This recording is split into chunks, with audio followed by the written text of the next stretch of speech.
300 faces turned upward like flowers tracking the sun, and in that crystalline moment before everything shattered, Thomas Brennan understood what it meant to be truly invisible. The grand atrium of Monarch Industries stretched above him, a cathedral built not for worship, but for wealth, every surface engineered to reflect success back upon itself. Chandeliers hung like frozen waterfalls, each crystal facet worth more than he earned in a month. The marble beneath his feet had been quarried in Italy, shipped across an ocean, installed by men whose names would never appear in any company record. He knew this because he had cleaned the memorial plaque at 3 in the morning while the building slept.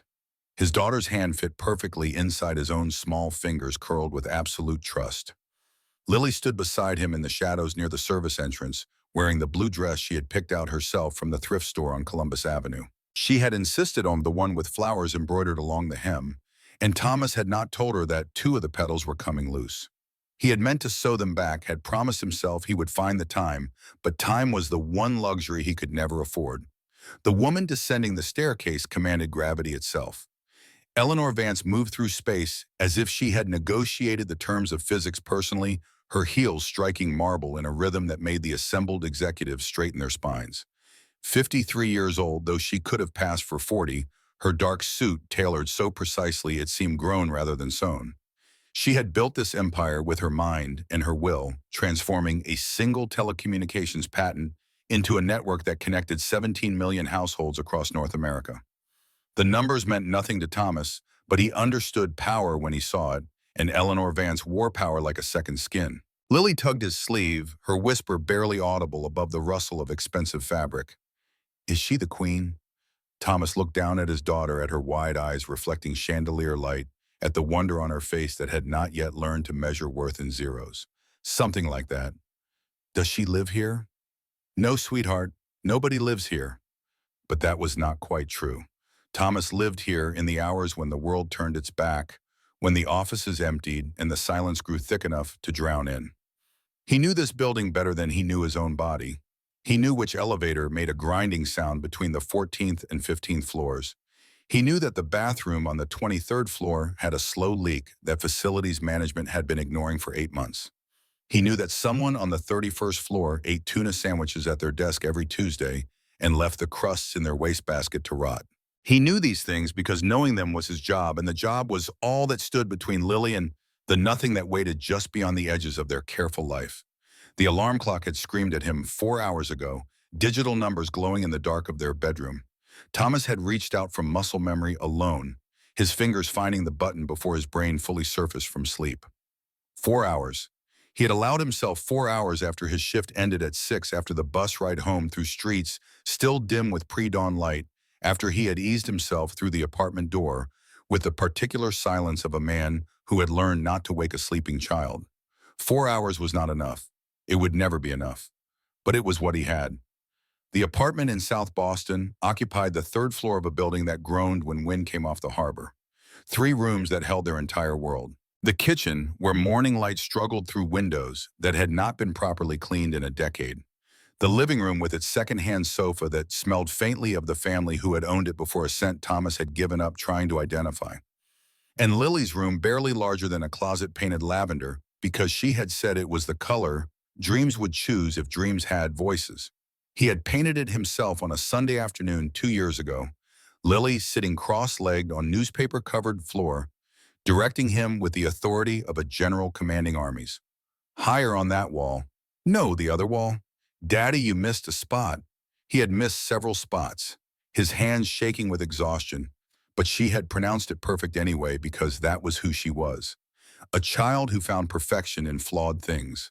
The walls of her room held a gallery of her artwork, taped up with care that bordered on reverence. Crayon drawings of houses that leaned at impossible angles. Marker portraits of stick figures holding hands beneath smiling suns. And in the center, the newest addition, a family portrait featuring 2 people instead of 3. She had drawn it last week without comment, and Thomas had hung it without asking questions he did not want her to answer. The coffee maker sputtered and hissed, producing liquid that barely qualified as coffee but contained enough caffeine to push him through the necessary motions. Oatmeal in a pot, water measured by instinct, sugar added because Lily complained when he forgot. The stove's front burner worked only intermittently, so he used the back left, the one that ran too hot, and required constant attention. He stirred and watched and tried not to think about how many more mornings stretched ahead, identical and endless. Lily emerged from her room at 7:15, right on schedule. She had dressed herself in jeans and a sweater, both items still bearing the particular stiffness of clothes from the donation bin at her school. Her hair stood up in the back where she had slept on it wrong, and Thomas made a mental note to smooth it down before they left. She climbed into her chair at the kitchen table, small legs swinging, not quite reaching the floor. The oatmeal steamed in her bowl. Thomas added a drizzle of honey, forming a spiral she could trace with her spoon. Eat up. Bus comes in 20 minutes. She poked at the oatmeal without enthusiasm, creating valleys and mountains in the beige landscape. Daddy, why do people look at you like that? His hand froze halfway to the coffee cup. The question arrived without warning, without preparation, cutting through the morning routine like a blade through skin. Like what, sweetheart? Like at the grocery store yesterday. That lady looked at you like you were doing something wrong, but you were just buying milk. Memory surfaced unwanted. The woman in line behind them, her gaze traveling from his face to his uniform to Lily and back again. The subtle shift backward, the way her purse moved closer to her body. Thomas had seen it happen before, would see it happen again, but having Lily notice transformed observation into wound. He knelt beside her chair, lowering himself to her eye level, 7 years old and already learning to read the world's cruelest language. Some people, they see the uniform before they see the person. They see the goal and make up a whole story in their heads about who you are without ever asking. Lily's face scrunched in concentration, trying to process injustice with a brain still wired for fairness. But that's not right. No, it's not. Why don't you tell them the real story? Because the real story was complicated. Because the real story involved choices made in desperation and futures abandoned for survival. Because the real story would not change how strangers looked at him in grocery stores. Because you know who I am, right? You're my daddy. That's right, and that's the only story that matters. She nodded slowly, accepting this truth the way children accept all difficult truths, by filing it away to examine later when adult eyes were not watching. She took a bite of oatmeal, and Thomas exhaled a breath he had not realized he was holding.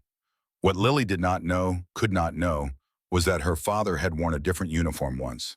Years ago, before her mother's diagnosis, before the hospital became their second home, before the word terminal entered their vocabulary and refused to leave.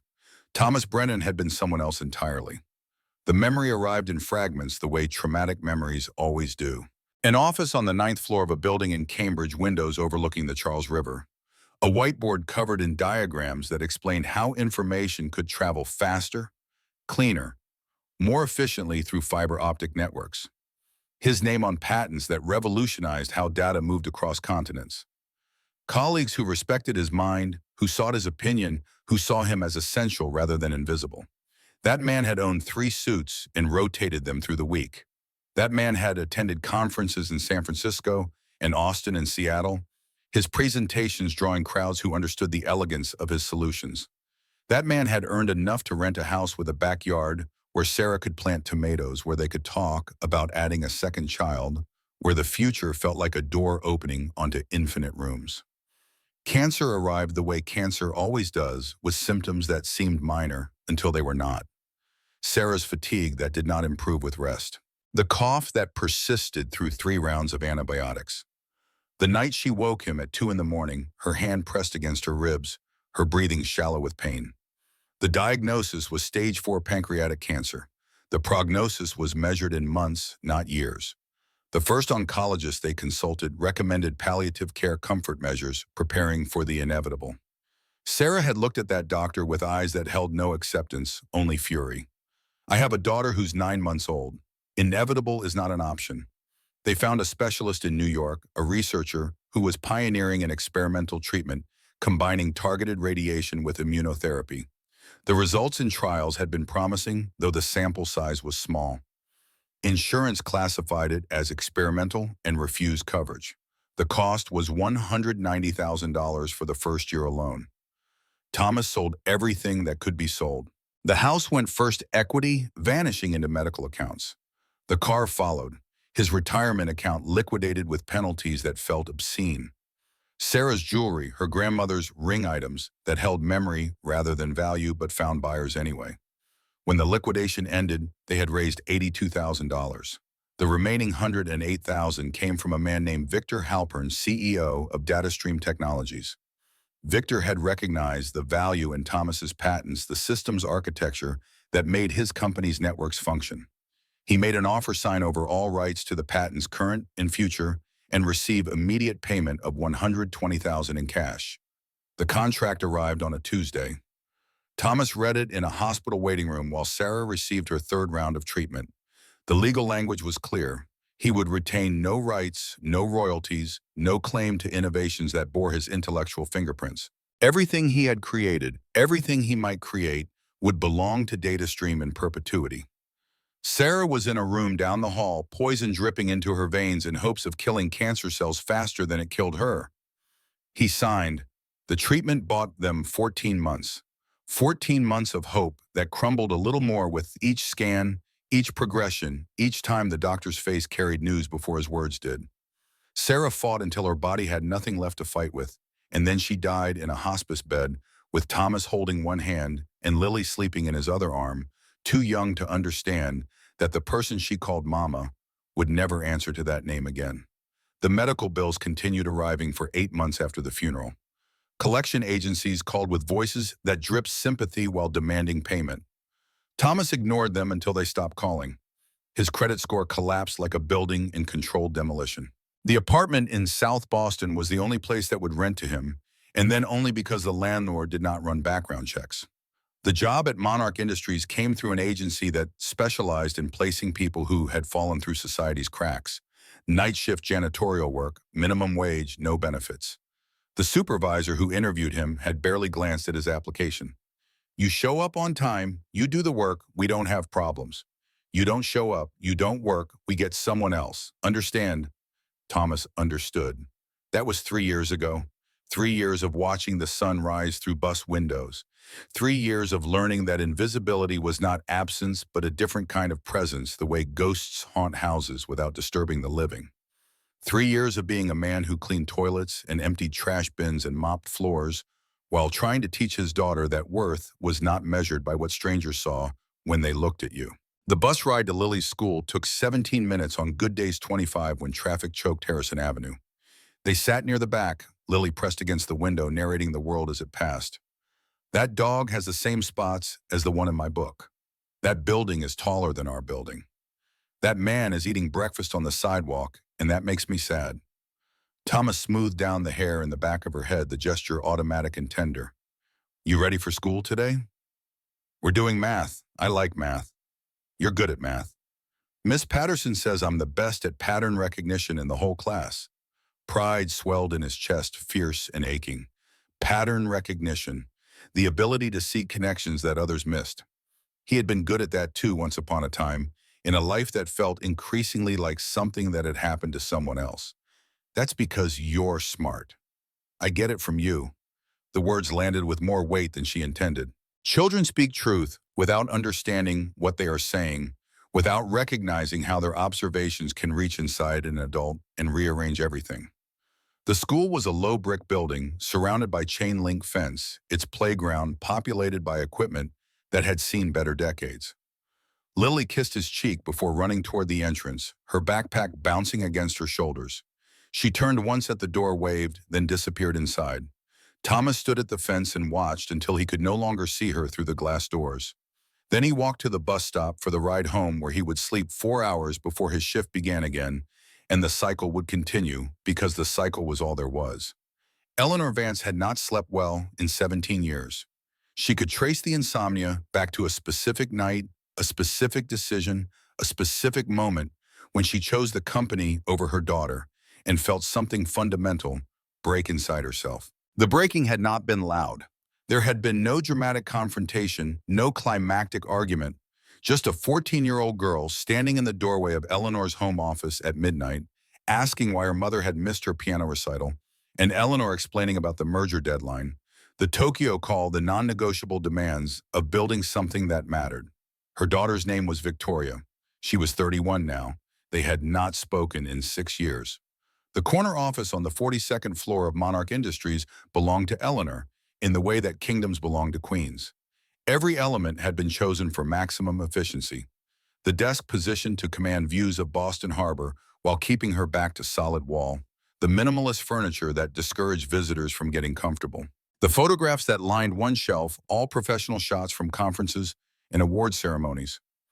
Images of Eleanor shaking hands with senators and tech CEOs, Eleanor accepting recognition for achievements that had consumed every waking hour and most of the sleeping ones. No family photographs, no personal touches. The office was a tool, and tools were meant for work. Her assistant knocked twice, then entered without waiting for permission. "Richard's here with the final details for Thursday." Eleanor glanced at her watch. 7:42 in the morning, which meant Richard Calloway had been here since 7 at the latest, which meant he was still trying to prove something. "Send him in." Richard entered carrying a leather portfolio that probably cost more than most people's monthly rent. 38 years old, Harvard MBA, 6 years at Goldman Sachs before Eleanor had recruited him with an offer that made his Wall Street salary look quaint. He was brilliant with numbers, ruthless with negotiations, and utterly devoid of the empathy that might have made him a decent human being. Eleanor appreciated the first two qualities enough to tolerate the third. The governor confirmed his attendance. Press credentials have been verified. Security is locked down tight. He spoke in bullet points the way he always did, information delivered with maximum efficiency and minimum emotion. And the acquisition announcement? Legal finished the final review at midnight. Documents are ready for signature. The moment you make the announcement Thursday night, we own the largest fiber optic network in the Northeast. Eleanor allowed herself a small smile. The acquisition of Telecor Industries had taken 18 months of negotiation, maneuvering strategic pressure, applied at precisely calculated moments. When the deal closed, Monarch Industries would control infrastructure that connected 12 states and 47 million people. The stock price would rise. Her position as one of the most powerful women in American telecommunications would become unassailable. What about the other matter? Richard's expression flickered, a micro-expression that lasted less than a second, but told Eleanor he was about to deliver news she would not like. There was a minor issue with facilities staff. One of the night janitors requested permission to bring his daughter to the building during his shift. School closure, water main break, no child care options. "And you approved this?" His supervisor did. "I've made it clear this won't happen again." Eleanor turned back to the window, watching the harbor traffic boats moving in patterns dictated by tide and commerce. Who is he? Does it matter? She looked at Richard, at his expensive suit and his practiced indifference, and felt something that might have been disgust if she allowed herself to feel disgust anymore. His name, Richard. Thomas Brennan. Been with facilities for 3 years. No disciplinary issues. He works. He leaves. He doesn't cause problems. Thomas Brennan. The name meant nothing to Eleanor, would have meant nothing to anyone in her world. Just another invisible person who kept the machinery running while the important people pretended the machinery ran itself. Fine, just ensure Thursday runs smoothly. Richard left, and Eleanor returned to her desk, to the files that demanded her attention, to the endless work of maintaining empire. But the name lingered in her mind the way a stone creates ripples long after it has sunk. Thomas Brennan. She wondered if he knew how much his 3 years at Monarch Industries had earned Victor Halpern. The patents Thomas had signed away now generated approximately $4 million annually in licensing fees. DataStream Technologies paid Victor a consulting fee that included a percentage of those royalties. Victor, in turn, had invested heavily in Monarch Industries, making him one of Eleanor's largest individual shareholders.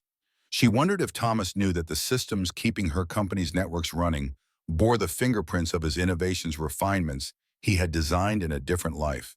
She wondered then, stopped wondering, because wondering was a luxury she had trained herself to abandon. The meeting with the board lasted 3 hours. 12 men and 2 women seated around a table made from wood harvested in forests that no longer existed, discussing quarterly earnings and market projections and strategic positioning. Eleanor presented the Telecor acquisition with the confidence of someone who had never been wrong about anything that mattered. The board asked the questions they were expected to ask, raised the concerns they were paid to raise, then voted unanimous approval because they understood that Eleanor Vance did not bring proposals to vote unless she had already secured the outcome. Afterward, in the quiet that followed the board's exit, Eleanor stood at the window and allowed herself a moment of something that was not quite satisfaction, but existed in the same neighborhood. She had built this. From nothing, from a single patent she had developed in graduate school, from loans that had nearly bankrupted her, from years of 18-hour days, and sacrifices that still woke her at 3 in the morning, with regret she would never admit to feeling. Her phone buzzed, a text from a number she had blocked 5 times, but that kept finding new ways to reach her. Mom, I'm getting married, I wanted you to know. Victoria, getting married. To someone Eleanor had never met, would likely never meet because the invitation would not come, or if it came, would arrive with the understanding that her presence was not truly desired. She stared at the message for 30 seconds, then deleted it without responding. Work was simpler than family. Work had rules and metrics and outcomes that could be measured. Family had only disappointment that compounded like interest. Her father had been a factory worker in Pittsburgh, a man who came home each night smelling of machine oil and defeat. He had taught her exactly one useful thing, that being invisible to the people who mattered was the same as being dead. Eleanor had spent her entire life making sure no one could look away from her, and the cost of that visibility had been every relationship that required her to be anything other than successful. She had traded her daughter's childhood for quarterly earnings. She had traded love for power. And on most days, she believed the trade had been worth it. Richard appeared at her door again, this time without knocking. Issue. Eleanor turned from the window. Define issue. Facility supervisor called in sick. The backup supervisor is handling the regular staff, but he's asking about Thursday. Apparently, Thomas Brennan is scheduled that night, and given the situation with his daughter, let him work. If his supervisor made arrangements, honor them. I don't have time to micromanage janitorial schedules. Richard nodded and left, but something in his expression suggested the issue was not resolved, merely postponed. Eleanor returned to the window, to the city spreading below her, to the empire she had built from wire and will, and the willingness to do what softer people would not. Thomas Brennan, she thought again, a name that should have meant nothing. The apartment was dark when Thomas returned from taking Lily to school. He moved through it without turning on lights, his body navigating by memory.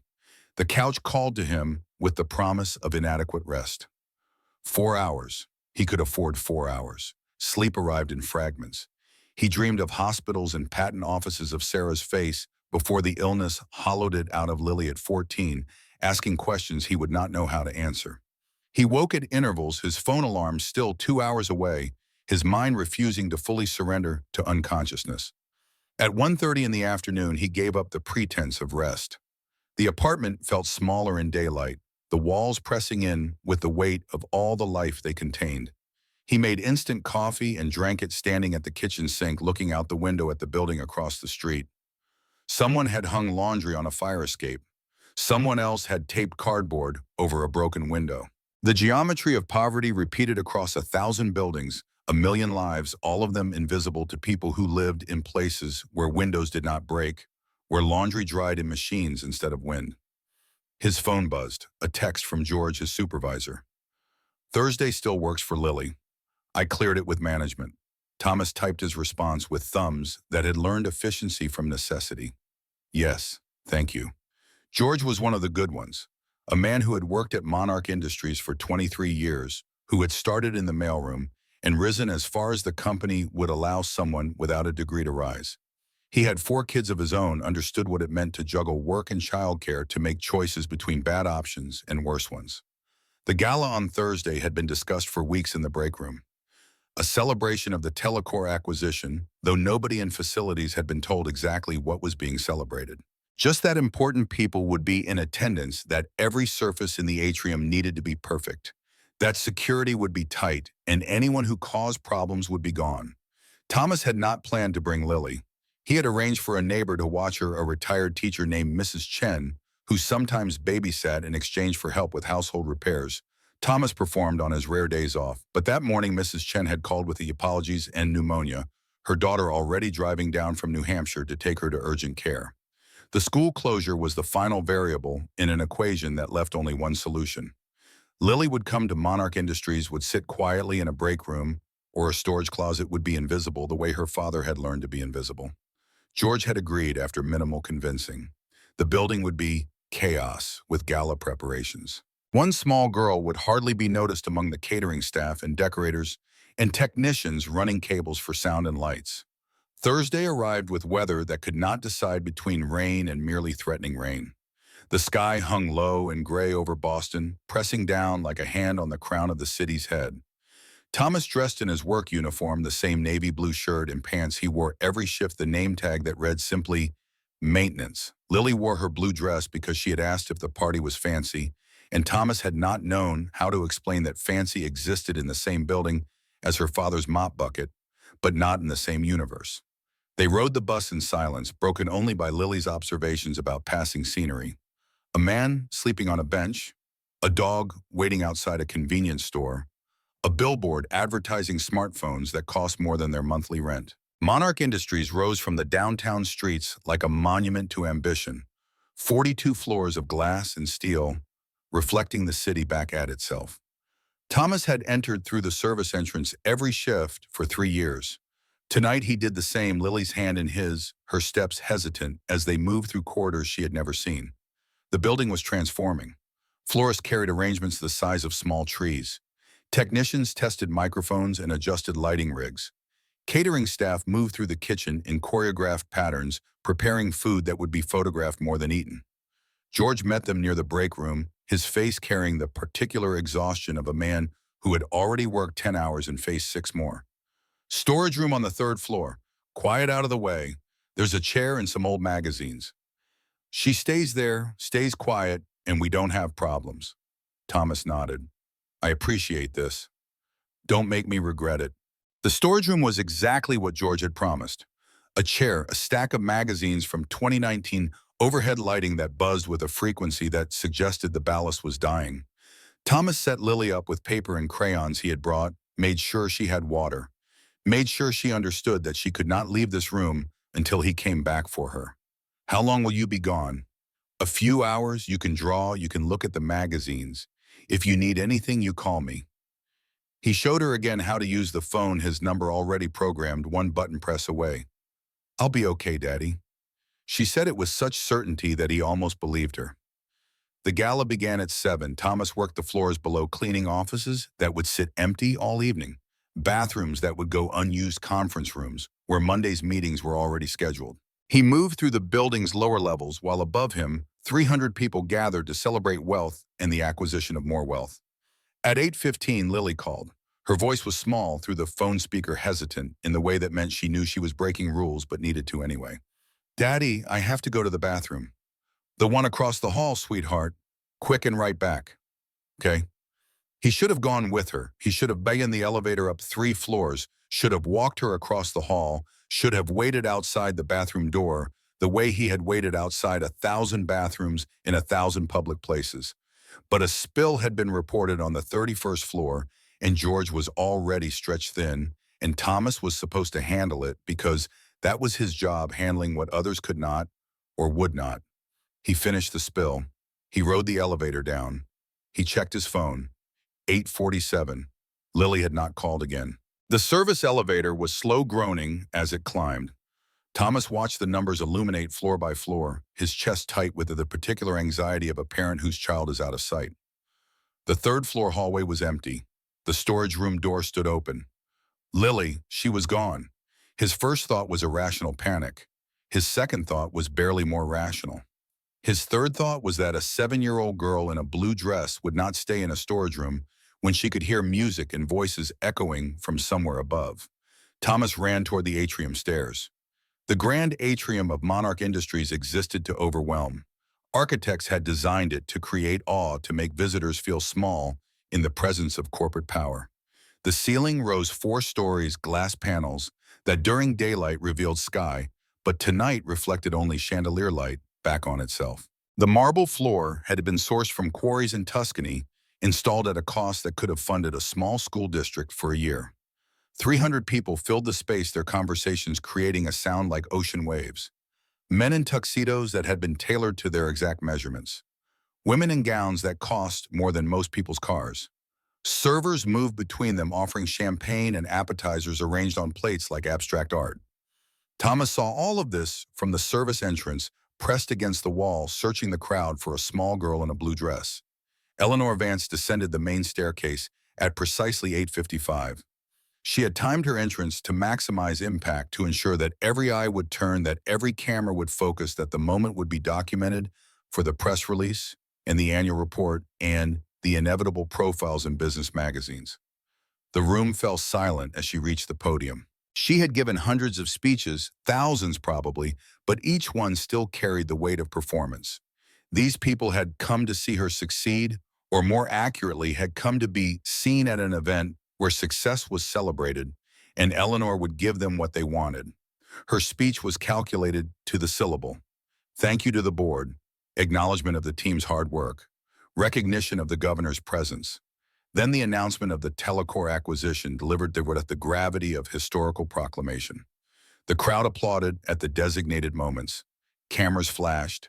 Eleanor held her position at the podium, commanding the space with a certainty that came from knowing she was the most important person in any room she entered.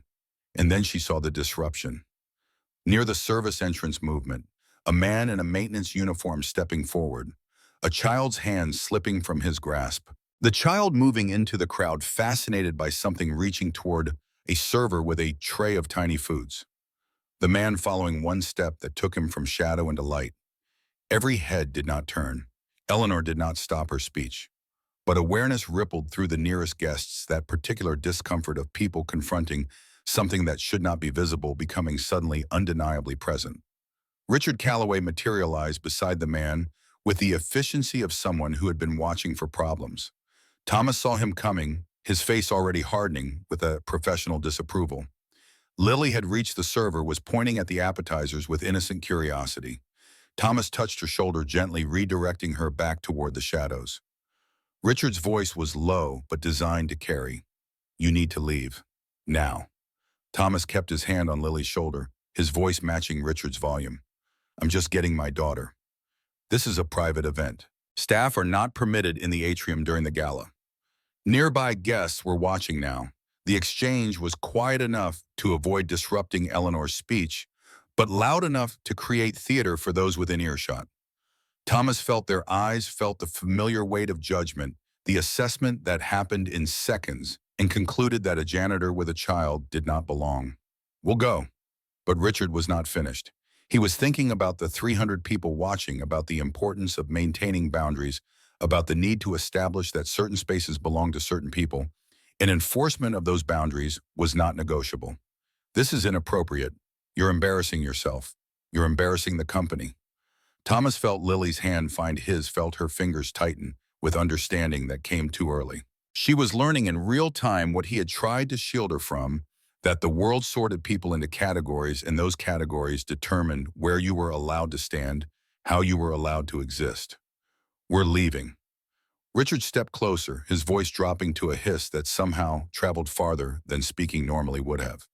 This is typical. No judgment, no consideration. This is why certain people remain where they are. The words hung in the air like smoke. Lily looked up at her father, and in her face, Thomas saw the moment of realization, the understanding that the look she had asked about at breakfast was not isolated, but systemic, not accidental, but designed. He squeezed her hand. Come on, sweetheart. Eleanor had paused mid-sentence, her eyes finding the source of the disturbance. For a fraction of a second, her gaze met Thomas's across the crowded atrium. He expected dismissals, expected the look that confirmed Richard's assessment, expected nothing because expecting anything else was pointless. What he saw instead was harder to name. Recognition, maybe, or surprise, or something that existed in the complicated space between those states. Then the moment passed. Eleanor returned to her speech. The guests returned to their performance of attention. Thomas walked his daughter toward the exit, and the gala continued as if they had never been there at all. The loading dock smelled of diesel and cardboard industrial scents that filled the lungs and stayed there. Thomas sat on a crate with Lily beside him, both of them staring at concrete that was stained with oil and scored with tire tracks. Lily's voice was small. Daddy, why did that man say those things? Because the world was cruel to people who could not defend themselves. Because power protected itself through humiliation. Because Richard Calloway had learned that certain people could be treated as less than human and face no consequences. Because he doesn't know us. But they weren't true. No, they weren't. Lily kicked her feet, her shoes scuffed from playground use. It made me feel bad, like we did something wrong. Thomas pulled her close, feeling her heartbeat against his ribs. You didn't do anything wrong. Not one single thing. Neither of us did. Then why do we have to leave? The question held the weight of philosophy, entire moral frameworks debated by people far smarter than Thomas. He had no answer that would satisfy her, no explanation that would make the injustice logical. Sometimes people with a lot of power make rules that protect their own world. And when someone from outside that world comes in, even by accident, it reminds them that there's a whole lot of life they're not paying attention to. That makes them uncomfortable. And uncomfortable people sometimes act ugly. Lily processed this with the seriousness she brought to all difficult concepts. Is the boss lady uncomfortable? Maybe, I don't know. She looked at you. When we were leaving, she looked right at you. Thomas had felt it, that brief moment of eye contact, that recognition that had seemed to contain something more than dismissal. But reading meaning into the glances of billionaires was foolishness, the kind of hope that led to disappointment. Come on, let's go home. But they would not make it home, not yet. The crisis began at 9:38, though Thomas would not learn the exact time until later. A power surge affected the building's main server cluster, the result of a transformer failure 3 blocks away. The backup system should have engaged automatically, should have maintained seamless service, should have prevented the presentation screens throughout the atrium from dying, just as Eleanor prepared to show footage of the telecore network infrastructure. Should have, did not. George found Thomas in the loading dock 15 minutes later, moving fast despite the limp he carried from a knee that had never properly healed after a high school football injury. We've got a problem. Thomas stood. Not my department. No, but you used to be in tech, didn't you? Before all this, the question landed like a punch.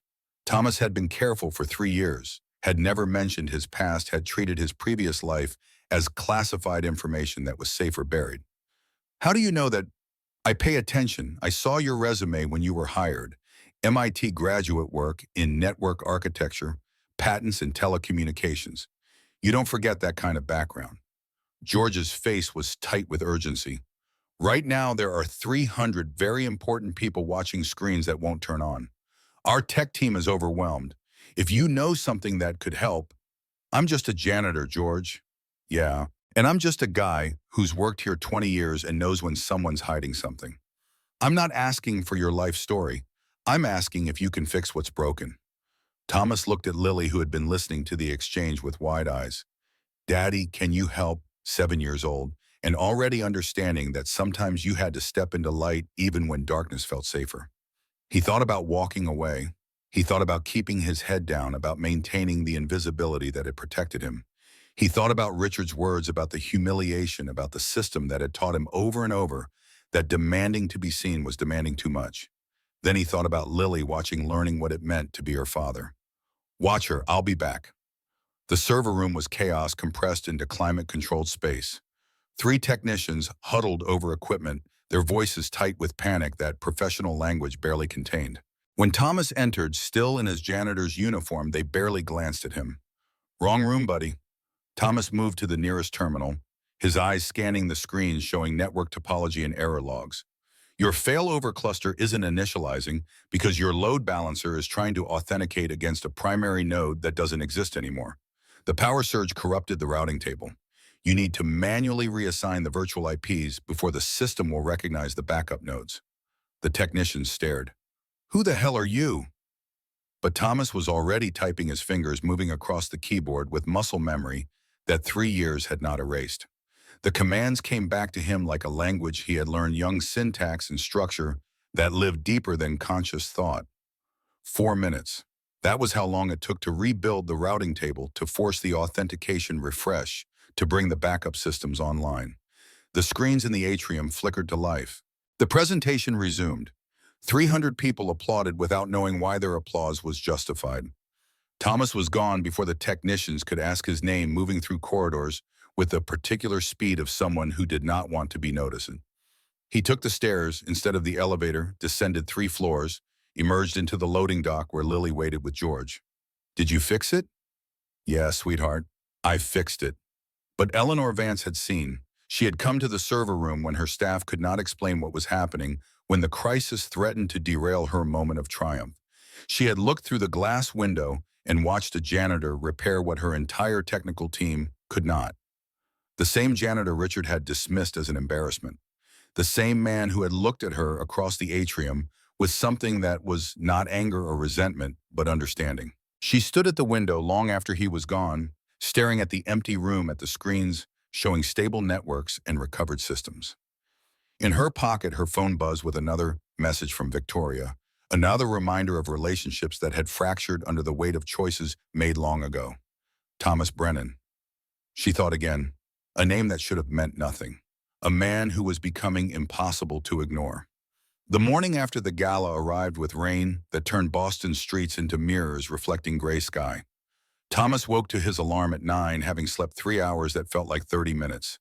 His body ached with the particular exhaustion that comes from adrenaline crash, from standing in server rooms pretending the past 3 years had not happened, from being seen when invisibility had become survival strategy.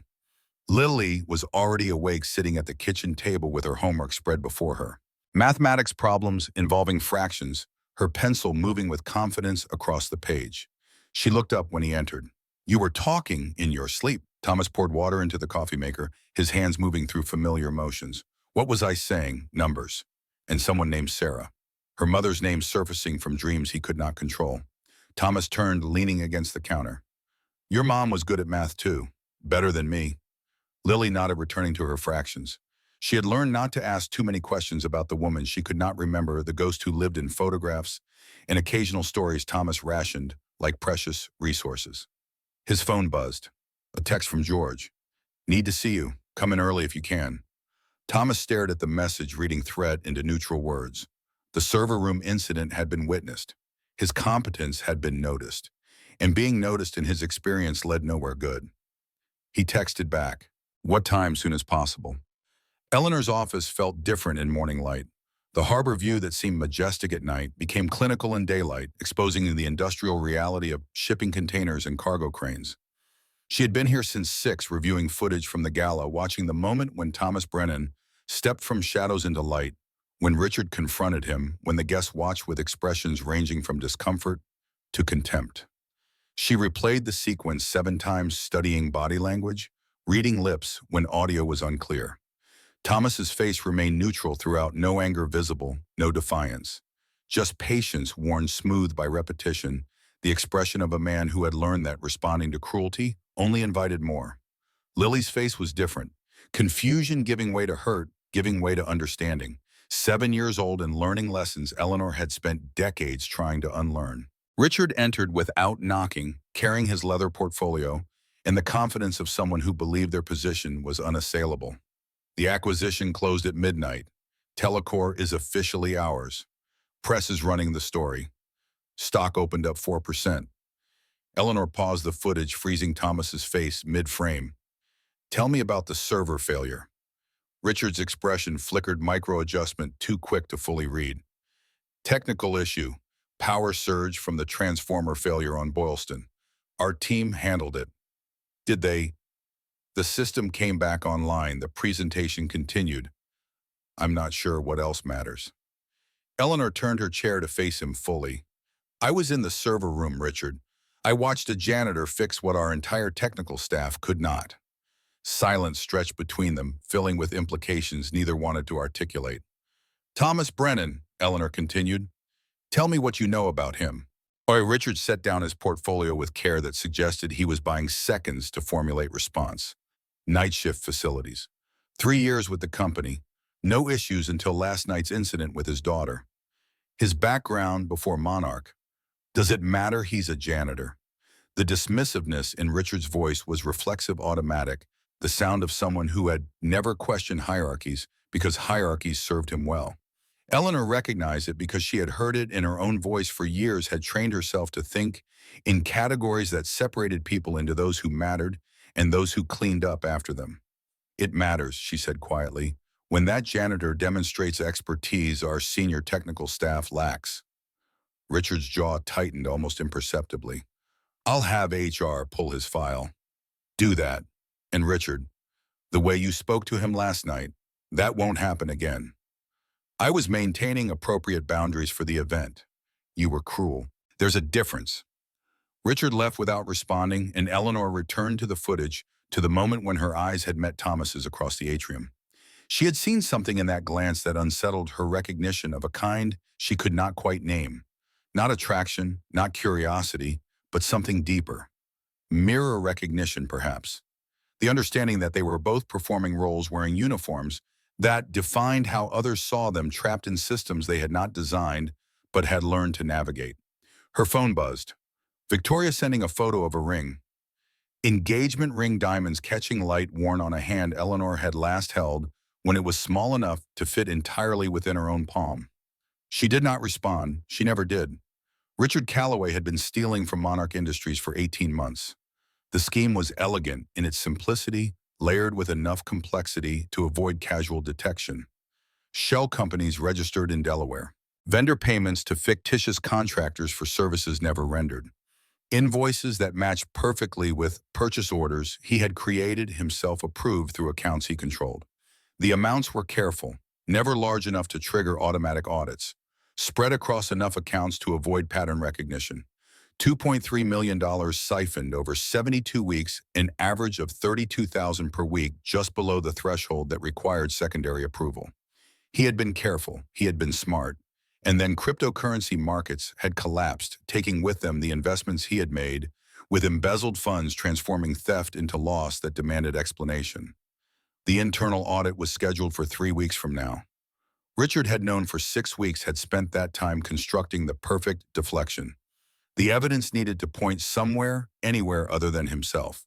And Thomas Brennan, with his night shifts and his access to every floor of the building, and his financial vulnerability, had been gift-wrapped opportunity. Richard had spent 4 weeks building the case. Security footage doctored to show Thomas entering offices outside his assigned cleaning route. Supply requisition logs modified to indicate missing items. Petty cash discrepancies in the facilities department that traced through carefully constructed paper trail directly to the shifts Thomas worked. The evidence was meticulous. It would withstand casual investigation. It would convince people predisposed to believe that janitors stole, that financial pressure led to theft, that men who wore maintenance uniforms were exactly the kind of people who helped themselves to what did not belong to them. Richard had planned to trigger the investigation after the gala, after Eleanor's moment of triumph, when attention was elsewhere. But Thomas's appearance in the server room had complicated everything. Competence created questions.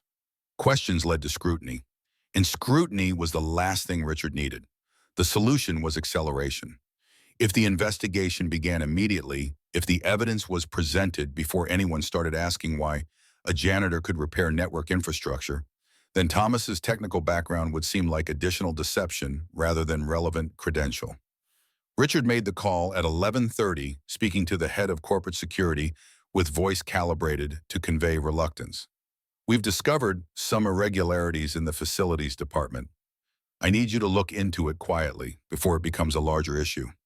Thomas arrived at Monarch Industries at 1 in the afternoon, still in his street clothes, his chest tight with anticipation that felt like drowning. George met him at the service entrance, his face carrying news before his words delivered it.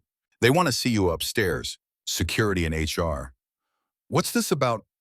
I don't know, they didn't tell me. But George paused, choosing words with care. Whatever this is, be careful what you say. The conference room on the 17th floor was designed to intimidate. Long table leather chairs, walls of windows overlooking the city below.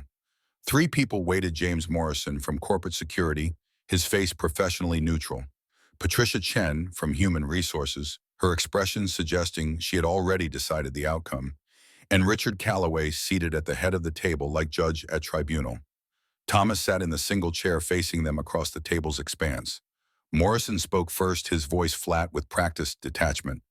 Mr. Brennan, we've discovered some irregularities that require your immediate attention. Over the past 3 months, there have been discrepancies in the facilities department petty cash fund. We've also identified instances of unauthorized access to restricted areas of the building. Thomas felt his pulse accelerate, blood rushing in his ears. I haven't taken anything. Morrison slid a folder across the table. Inside, printouts of security footage, screenshots, supply requisition logs, cash reconciliation reports. The documents painted pictures so damning that Thomas felt reality shift beneath him. These logs show you entering the 31st floor executive offices at 2:43 a.m. on October 7th. Your assigned area is floors 1 through 15. I was called there, someone reported a spill. We have no record of that call. Then your records are wrong. Richard leaned forward, his voice smooth with false sympathy. No one's saying you're a bad person, Thomas. We understand financial pressures, single father working nights, but we have a responsibility to the company. The words were designed to wound, to paint him as desperate, predictable, exactly the kind of person who would steal, because people like him always did. Thomas felt anger rising hot and dangerous. I want to see all the evidence, everything you have. Patricia from HR shook her head. You'll have the opportunity to respond through our formal process. For now, we need to suspend you pending completion of the investigation. Your access badge will be deactivated. You're not to enter the building until this is resolved. You're suspending me based on what logs that say I went somewhere. I was sent missing money I never touched. Morrison's face remained neutral, unmoved by protest. The evidence is substantial. We're following protocol. Thomas stood his chair, scraping against floor. This is wrong. Everything about this is wrong. Richard's voice carried across the room, final and absolute. You'll be notified of our findings. Until then, you're relieved of duties. The escort from the building was professional and humiliating. A security guard Thomas had nodded to 1,000 times walked him to the service entrance, waited while he collected his personal items from his locker, a spare uniform, a photo of Lily the thermos she had decorated with stickers, then watched as Thomas walked into afternoon rain that had not stopped since morning. He stood on the sidewalk outside Monarch Industries, water soaking through his jacket, staring up at 42 floors of glass and steel that had just swallowed his livelihood whole. Eleanor watched from her office window as Thomas Brennan walked into the rain. She had not known about the investigation until Morrison copied her on the preliminary report 20 minutes ago. The accusation seemed plausible on surface: petty theft by financially stressed employee, exactly the kind of incident that happened in organizations this size. But something felt wrong. The timing was too convenient, arriving precisely when Thomas's competence had been demonstrated. The evidence seemed too complete, too neatly packaged. She called Richard. The Brennan investigation. Walk me through how this was discovered. Routine audit flagged the discrepancies. Security ran the footage. The pattern became clear. When did the audit begin? 3 weeks ago. And you're just reporting this now. Richard's pause lasted 2 seconds too long. We wanted to ensure we had sufficient evidence before involving senior leadership. Eleanor ended the call without responding. She pulled up Thomas's personnel file, the one Richard should have sent hours ago but had not. The background check was minimal standard for facilities positions, but a single line caught her attention. Previous employer, DataStream Technologies. Position systems, architect. She stared at the words, reading them 3 times to ensure she understood correctly. Then she opened a new search, typing Thomas's name into the patent database. 17 patents, all in telecommunications network architecture. All assigned into DataStream Technologies, transferred from original inventor to Thomas Michael Brennan. Eleanor sat back in her chair, pieces assembling into picture she did not want to see. A man with this background did not become a janitor through ambition. He became a janitor through catastrophe. She thought about Victor Halpern, her major shareholder, the one who had made his fortune from DataStream patents. She thought about the royalties those patents generated. She thought about systems running throughout her building infrastructure, bearing intellectual fingerprints of the man Richard had just escorted from the premises. Her phone buzzed, Morrison requesting approval to terminate Thomas's employment. Eleanor did not approve. She marked the request pending and called her personal attorney. Thomas sat at his kitchen table with Lily asleep in the next room, staring at the letter that had been waiting in his mailbox. Termination of employment effective immediately for cause. The words blurred together, legal language transforming his life into administrative action. He had $300 in his checking account. Rent was due in 12 days. The electric bill sat unopened on the counter because knowing the exact amount would not make him capable of paying it. Lily needed new shoes, her current pair held together with glue that was failing. The apartment felt smaller in darkness, walls pressing in with weight of futures foreclosed. He had been invisible for 3 years, and invisibility had been protection. But the moment he stepped into light, the moment he allowed himself to be seen, the system had reminded him exactly where he belonged. His phone buzzed, a number he did not recognize. He let it ring through to voicemail, then listened to the message with volume low so as not to wake Lily. "Mr. Brennan, this is Eleanor Vance. I'd like to speak with you about your termination. Please call me at this number." Thomas deleted the message without responding. Whatever game was being played, he wanted no part of it. 3 days passed. Thomas filed for unemployment knowing it would be denied because termination for cause disqualified benefits. He called the school to ask about payment plans for Lily's lunch account. He avoided Mrs. Chen because she would ask questions and he had no answers that would not sound like surrender. On the fourth day, Eleanor Vance appeared at his door. She stood in the hallway outside his third-floor apartment, wearing jeans and a sweater that probably cost more than his monthly rent, looking entirely out of place in a building where the elevator had not worked in 7 months. "I called. You didn't respond." Thomas stood in the doorway blocking entry. "I have nothing to say to you, but I have things to say to you. May I come in?" "No." Eleanor nodded, accepting the boundary. "Then I'll say it here. The investigation into your alleged theft is fraudulent. The evidence was manufactured, and I believe I know who manufactured it." Thomas felt something crack in his chest, hope or anger or both twisted together. "Why should I believe you?" "Because I pulled every security log, every access record, every financial transaction. The discrepancies exist, but they don't point to you. They point to someone with authority to doctor logs, move money, someone who needed a scapegoat. Richard Calloway." Eleanor's expression confirmed what Thomas had already concluded. "I can't prove it yet, but I'm bringing in external auditors. They'll find the truth. And what does that do for me? I'm already terminated.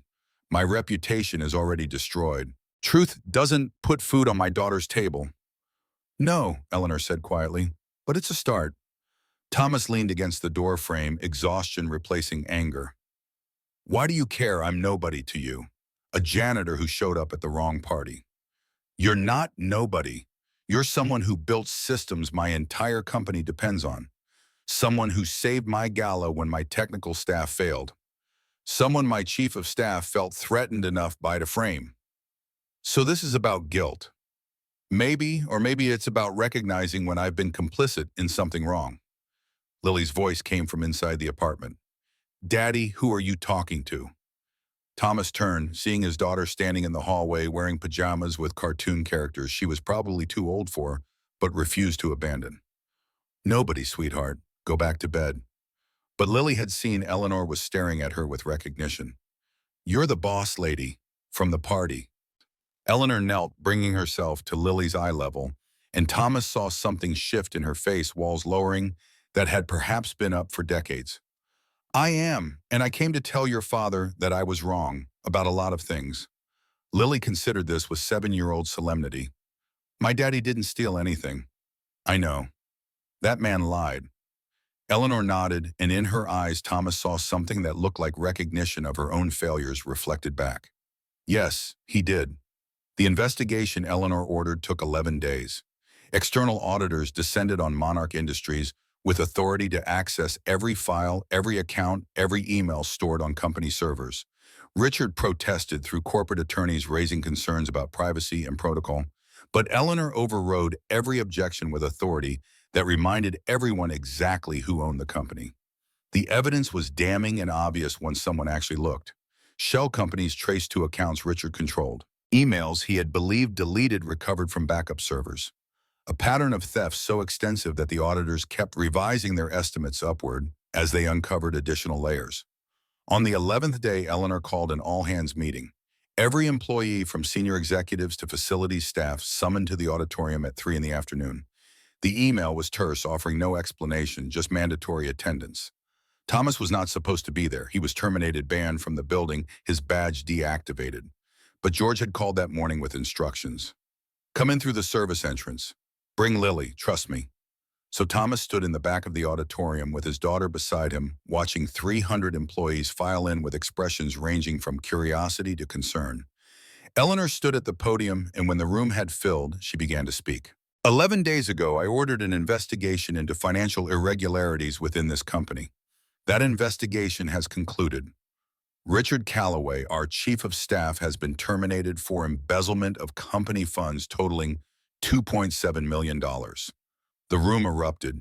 Voices overlapping, questions shouted Eleanor, raising her hand for silence. Additionally, the investigation revealed that Mr. Calloway manufactured evidence to frame an innocent employee for theft. Thomas Brennan, who many of you know from our facilities team, was wrongly terminated. He is being reinstated with full back pay, and I am offering him a position in our technical department where his considerable expertise will be properly utilized. More eruption, more voices, and through it all, Thomas stood frozen, unable to process words that were reshaping his reality in real time. Eleanor continued, I take full responsibility for creating an environment where this could happen. I failed to see what was happening in my own company. I failed to question evidence that confirmed my biases. I failed. And then Lily's voice cut through the auditorium, clear and certain. My daddy didn't steal anything. Every head turned. Lily stood in the aisle, her small frame somehow commanding the space, her voice carrying in acoustics designed for projection. He works really hard. He comes home tired every day. He makes me breakfast even when he hasn't slept. And he never ever takes things that aren't his, because that's what honest people do. The silence that followed was absolute. Eleanor stood at the podium, frozen, staring at the child who had just challenged her before 300 witnesses. A security guard started moving toward them, but Eleanor raised her hand. Let her speak. Lily's voice shook now, but did not stop. The man who said bad things to us at the party, the one who made my daddy leave, he's the liar. I heard him on the phone. He said he was going to make sure daddy got blamed for something he didn't do. Richard Calloway's face went white. He stood near the front row, surrounded by colleagues who were now looking at him with expressions that had transformed from sympathy to suspicion. Thomas stepped forward, his hand reaching for Lily's shoulder. Sweetheart, that's enough. But Eleanor was descending from the stage, moving through the crowd toward them, and when she reached Thomas and his daughter, she knelt once more, bringing herself to Lily's level. Thank you, she said quietly, for telling the truth when it mattered most. Then she stood, turning to face the assembled employees, her voice carrying new weight. This child has more courage than most adults in this room, including me. We will do better. I will do better. The auditorium erupted one final time, but Thomas was already leading Lily toward the exit, away from the noise and the attention and the complexity of what came next. In the hallway outside, Eleanor found them. I meant what I said. The position is real. Systems architect, proper salary benefits, if you want it. Thomas looked at her, at the woman who owned everything, who had watched him be humiliated, and said nothing, who had torn apart her own company to find truth. I need to think about it. Of course, take whatever time you need. She turned to leave, then paused. Your daughter was right, about everything. Thomas nodded. She usually is. Richard Calloway was arrested in the lobby of Monarch Industries at 9:15 on a Wednesday morning, in full view of employees arriving for work. Two detectives from the Boston Police Fraud Division, accompanied by an FBI agent whose presence suggested federal charges were coming, walked him through glass doors, while cameras from 3 news stations captured every second. He did not resist. His face held the particular emptiness of someone whose reality had collapsed so completely that denial no longer functioned. The handcuffs caught morning light streaming through the lobby's floor-to-ceiling windows, metal glinting as security guards who had once deferred to him now stood watching his perp walk. Thomas saw it from the street, having arrived early for a meeting he still was not certain he would attend. He watched Richard's humiliation play out on the same marble floors where Thomas had been escorted out 11 days earlier, and felt nothing resembling satisfaction. Just exhaustion, the kind that came from surviving something that should have destroyed you. George appeared beside him, coffee in hand. They're saying federal charges. Wire fraud, money laundering. He'll be lucky if he sees daylight before he's 60. Thomas nodded, watching the police car pull away from the curb. How many people did he hurt before me? George was quiet for a moment. I've been asking around, at least 3 others over the years. Smaller thefts blamed on people who couldn't fight back. Nothing anyone could prove, so nothing anyone investigated. The math was simple and sickening. Richard had built his career on ruining lives, had perfected the art of deflecting his crimes onto those the system was already predisposed to disbelieve. Thomas had simply been the most recent name on a list that stretched back years. "The meeting's in 20 minutes, George said. Eleanor's waiting." The office on the 15th floor was smaller than Eleanor's, but carried the same attention to detail. Desk positioned to command the room windows, offering views of the financial district, shelves lined with technical manuals and network architecture textbooks that looked barely used. A nameplate sat on the desk, brass letters, spelling out a title Thomas had not held in 4 years. Systems architect Eleanor stood by the window when he entered, Lily beside her, the two of them looking at something on Eleanor's phone. They looked up simultaneously, and Thomas saw his daughter's face bright with excitement she was struggling to contain. "Daddy, look what Ms. Vance is building." Eleanor handed him her phone, the screen showing architectural renderings of a childcare facility. Glass walls, playground equipment, classrooms designed with light and space. "On-site childcare for employees," Eleanor explained, "with extended hours for night shift workers, emergency backup care, after-school programs. It's part of a larger initiative." She took back her phone, pulling up another document. "The Lily Brennan Education and Family Support Fund. Scholarships, flexible scheduling, emergency financial assistance for single parents employed by Monarch Industries. I'm endowing it with $5 million initially, with annual contributions to follow." Thomas felt something crack open in his chest, the careful armor he had built to survive the past 11 days splitting apart. "You're naming it after my daughter. She's the one who told the truth when everyone else, including me, was prepared to accept lies. That deserves to be remembered." Lily was staring at the nameplate on the desk, her small fingers tracing the brass letters. "Does this mean you're not going to be a janitor anymore?" Thomas knelt beside her. "Would that be okay with you?" She considered this with the seriousness she brought to all important questions. "Will you still be tired all the time?" The question landed like a punch. 7 years old and already cataloging the cost of their survival, already understanding that her father's exhaustion was not normal, was not how things should be. "Maybe a little less tired. Then it's okay." Eleanor cleared her throat, and when Thomas looked up, he saw her eyes were wet in a way that suggested she was fighting hard against crying. "I'll give you time to discuss this. The position comes with salary of $140,000, full benefits, stock options. You'd be leading the team that maintains our network infrastructure. The team you fixed in about 4 minutes while they spent an hour accomplishing nothing." She moved toward the door, paused with her hand on the frame. "Take whatever time you need. The offer stands regardless." After she left, Thomas sat in the chair behind the desk, Lily climbing into his lap. They sat in silence, looking out at the city spreading below them, at the geometry of buildings and streets that held their entire world. "Is this real?" Lily whispered. "I think so, sweetheart." "Are we going to be okay now?" The question was too large to answer with certainty. But for the first time in years, Thomas allowed himself to believe that okay was possible. "Yeah, I think we are." 3 weeks later, Thomas Brennan started his first day as systems architect at Monarch Industries. He wore a suit purchased from a department store, the first new clothes he had bought in 2 years. The fabric felt foreign against his skin, the tie constricting his throat. But when he caught his reflection in the elevator's polished doors, he saw someone he had almost forgotten existed. The technical team greeted him with a mix of curiosity and wariness. He was the janitor who had fixed their failure, the man whose framing had exposed corruption at the highest levels, the person whose daughter had become minor legend among employees who had been present for her testimony. They did not know how to categorize him, so they waited to see what he would do. Thomas did what he had always done.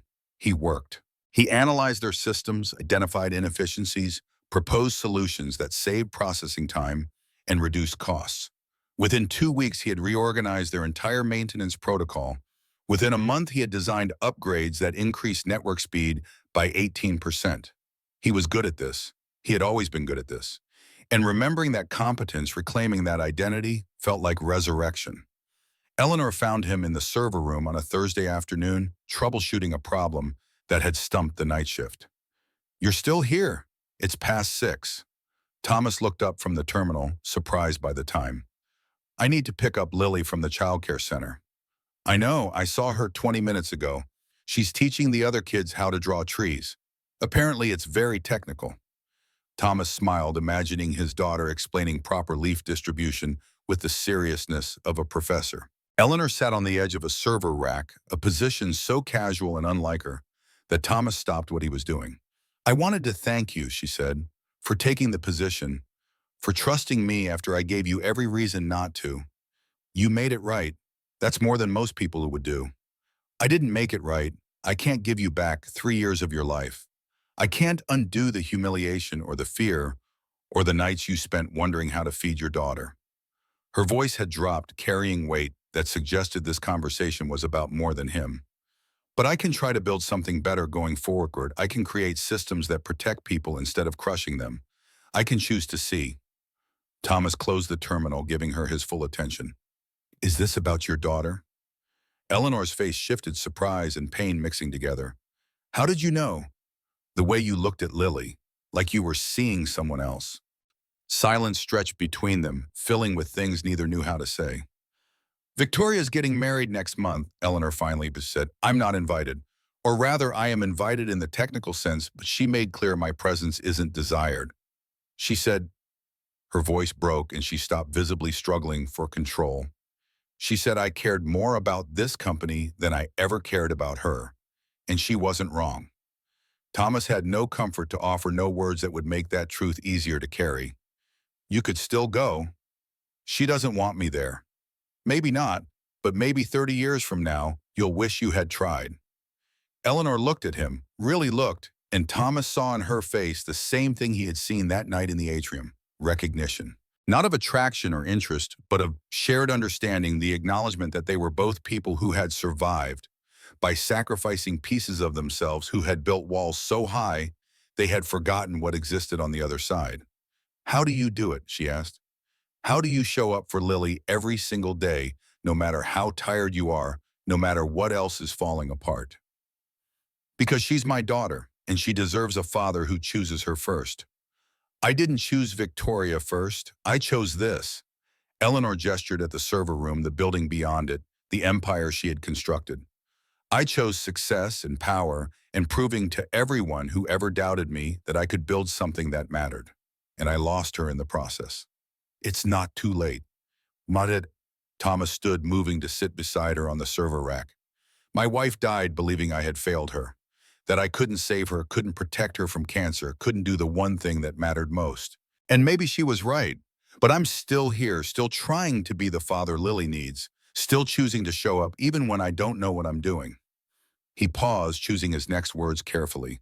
"You can't fix the past, but you can choose differently right now. You can show up for your daughter's wedding even if she doesn't want you there. You can let her see that you're trying." Eleanor wiped her eyes, the gesture quick and almost angry. "When did you become wise?" "I'm not wise. I'm just a guy who's made every mistake possible and is still learning from them." They sat in silence, surrounded by machines that hummed and blinked and processed information at speeds beyond human comprehension. Two people who had built their lives around different kinds of work, different kinds of success, finding common ground in shared failure and the fragile hope of repair. "I have something to show you," Eleanor said finally. "If you're willing." She led him to her office, to the shelves where photographs documented her professional triumphs. She pulled one frame down, turned it to show him an image he had not seen from the front. A photograph of a girl, maybe 13, sitting at a piano, her face serious with concentration, her fingers frozen mid-chord. Behind her, visible in a mirror's reflection, Eleanor stood in a doorway, watching her phone pressed to her ear. "This was taken the night of her recital, the one I missed. She played Chopin. Her teacher said it was the best performance of the year. And I was on a conference call, negotiating a contract that seemed crucial at the time, but that I can't even remember now." Thomas looked at the photograph, at the girl who would grow up to be a woman who did not want her mother at her wedding. "She kept this." "No, I kept it, as reminder of what I sacrificed. Though I'm not sure I understood what I was reminding myself of until recently." Eleanor put the frame back on the shelf, positioning it with care. "I'm going to the wedding. You're right. I should show up even if she doesn't want me there. Even if it's uncomfortable and painful and accomplishes nothing except proving I tried. That's all any of us can do." They stood at the window, looking out at the city as afternoon light turned buildings into silhouettes against declining sun. "Thank you," Eleanor said quietly. for seeing me, not the CEO or the billionaire or the woman who owns this building, just the person who made mistakes and is trying to figure out how to live with them. Thomas nodded, understanding exactly what she meant. 1 month later, on a Saturday morning in early spring, Thomas and Lily and Eleanor walked through Boston Common. The trees were budding pale green against gray sky that threatened rain, but had not yet delivered on the threat. Lily ran ahead, chasing pigeons with the particular joy of children who have not yet learned that some things cannot be caught. Eleanor had attended Victoria's wedding the previous weekend. She had sat in the back row, had watched her daughter marry a man named James, who seemed kind and who looked at Victoria like she was the center of his universe. She had left before the reception, not wanting to impose, not wanting to make the day about her failures as a mother. But she had gone. And Victoria had seen her there, had met her eyes across the church, and something had passed between them that was not forgiveness, but was perhaps the beginning of a road that might lead there eventually. Thomas had listened to Eleanor describe all this over coffee the previous Tuesday, had seen in her face the particular exhaustion that comes from doing something terrifying and necessary. She didn't speak to me, Eleanor had said, but she nodded. That's something. Now they walked through the common, three people who had found their way to unexpected connection to relationship that was not quite friendship and not romance, but something that existed in the complicated space between those states. Respect, maybe, or recognition, or simply the understanding that they were all trying to be better than they had been. Come on, Lily called back to them. We're going to miss it. Thomas caught Eleanor's eye, shrugged. She read about it somewhere, insisted we come. The crowd gathered near the pond, families and couples and tourists with cameras. The swan boats were returning for the season, the annual tradition that marked winter's end and spring's arrival. The first boat glided onto the water, its operator pedaling the hidden mechanism that propelled it forward, while passengers sat and watched the world from a different vantage point. Lily stood at the water's edge, her eyes wide with wonder. Eleanor moved to stand beside her. My mother used to bring me here, when I was small, before everything. I had forgotten until now. Thomas joined them, the three of them watching boats circle the pond, while around them families did the same, all of them participating in ritual that connected them to decades of previous springs, previous returnings, previous moments of noticing that winter had not lasted forever after all. Thank you, Eleanor said, and Thomas understood she meant for more than just the invitation to join them today. For what? For letting me see, for showing me that the world I had stopped paying attention to was worth the effort of looking. Lily grabbed Eleanor's hand with the same ease she grabbed her father's, pulling them both toward the boats. Can we ride? They bought tickets from a vendor who looked bored by the endless parade of tourists. They boarded the boat, finding seats while the operator explained safety procedures in monotone that suggested he had delivered this speech 10,000 times and would deliver it 10,000 more. The boat pushed away from the dock, gliding across water that reflected sky and trees in the city beyond. Lily leaned over the edge, watching ducks paddle alongside them. Thomas sat with his arm around his daughter's shoulders, feeling something close to peace. Eleanor sat across from them, and in her face, Thomas saw the same thing he felt. Not happiness exactly, because happiness was too simple a word for the complicated relief of people who had survived their own worst decisions and found themselves still standing, still capable of change, still allowed the grace of new mornings. The swan boat circled the pond. Spring sun broke through clouds, warming surfaces that had known too much winter. And three people who had been strangers learned that walls could come down, that seeing was a choice, that the distance between different worlds was not as permanent as it seemed. Later, after the boats and the common and the slow walk back through streets that were learning to bloom, Thomas returned to the apartment in South Boston with Lily's hand in his. The building still groaned. The elevator still did not work. But the apartment on the third floor no longer felt like cage. He made dinner while Lily did homework at the kitchen table. Pasta with sauce from a jar. Nothing fancy, but there was enough and they would not go hungry. The refrigerator held food purchased without calculating every dollar. The electric bill was paid. The rent would be paid when it came due. Small things, ordinary things, miracles disguised as normal life. Lily looked up from her math homework. Daddy, are you happy? The question was simple. The answer was complicated. Yeah, sweetheart. I think I am. Good, you should smile more. She returned to her fractions, and Thomas stood at the stove stirring sauce, letting himself smile. Across the city in a corner office on the 42nd floor, Eleanor Vance looked at her phone. A text from Victoria. Thank you for coming. It meant something. Not forgiveness, not reconciliation, but a door that had been closed now standing slightly ajar, letting in the smallest amount of light. Eleanor typed her response with fingers that shook slightly. I'm here whenever you're ready to talk. I love you. She sent the message before she could talk herself out of it, before doubt could transform a gesture into calculation. Then she stood at her window looking out at the city she had conquered, the empire she had built, the life she had constructed from ambition and will, and the refusal to be invisible.